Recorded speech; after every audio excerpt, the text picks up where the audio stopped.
I have a question for Captain Usha. Ma'am, the emotional well-being of nurses was challenged like never before by COVID, and I can speak from a certain amount of experience because when I was in hospital, this was one aspect that I noticed was very severe. Long hours caring for patients, fears about contracting the virus, separation from loved ones, also being the only link between the family and the patient, and this is very important, A lot of the patients feel that they don't see anybody. They just see these white-dressed people whose faces they cannot recognize. Yeah. And they are cut away. So what would you have to say about that? Sir, unfortunately, I'm not able to hear you very clearly today. All right, I'll repeat my... There is an audio problem, but I understand. I just faintly heard you. I heard that, patients and the staff go through a huge emotional roller coaster while being in these kind of units, isolated. If that's what I heard you, then my answer would be that, yes, it's a very, very trying time for all of us, especially for the frontline healthcare workers. They are right there at the bedside of the sick and ailing. And many a times we've seen that the patients are left alone in these units without family, without near and dear ones. And they carry a lot of sensitivities of caring and nurturing to these sick who are there in the hands of very young people who are frontline workers. If you see the young doctors, the young nurses, they are all very young people. It's really, really traumatic to see someone dying. It's, it's hard to say goodbye, hard to see that, families do not know much about the patients while they're in there alone. So I think the whole healthcare workers have been put to immense stress and trauma in this period. And fortunately, the profession has taught us resilience. It has taught us duty, devotion, and care to the people who need our service. But then there is always this fear of the unknown, an impending fear. Do not know what's going to happen next. Young people leaving back their families at home, coming to work. I think it calls for a different DNA to handle the mammoth task that we have all undergone in this past year. As such, representing the nurses of this country, I must tell you that nursing is a very hard profession.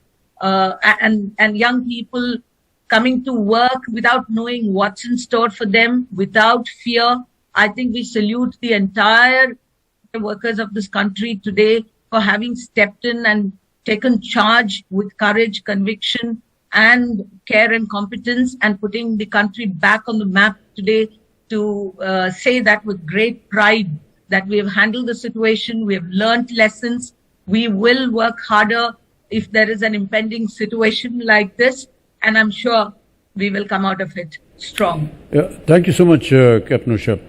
One of the things that I noticed during the time when I was in hospital was there were very early stages of the virus and the infection and the condition that all the patients were landing up in ICUs. And there were many occasions, Pranay, when the patient would desperately ask the nurses, give me something, please save my life. And the nurses were just so handicapped because no cure had been organized till then. And they just didn't know what to do. And there were times, I don't know whether this should be allowed to be spoken, but there were times when they were just giving them an ordinary aspirin tablet to make them feel comfortable because they knew that the patient was not going to survive. And that kind of trauma was actually breaking down these nurses. And they would come and narrate these incidents to us. How do they deal with this, Captain Usha? I mean, is there an organization that deals with the mental status of these wonderful people? They're like angels inside the ICU and in the hospital. So well said. I'm sorry, this audio is very, very difficult for me. I've been really gathering all my strength to hear what you're trying to say. So apologize if I have not heard you right. Probably I understand that you're asking us, what is it that makes the nurses so strong to come to work and take care of patients, especially you've described a situation where the nurses would be asked by the patients to save their lives.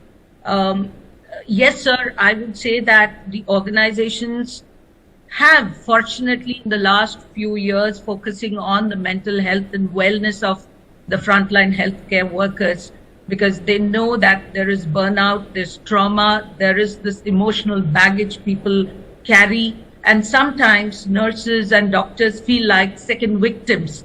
So I think the last few years has seen some kind of investment into psychological well-being, managing stress at work, preventing burnout, and a whole host of wellness programs that have been brought in. So I think somewhat we had started to walk the path.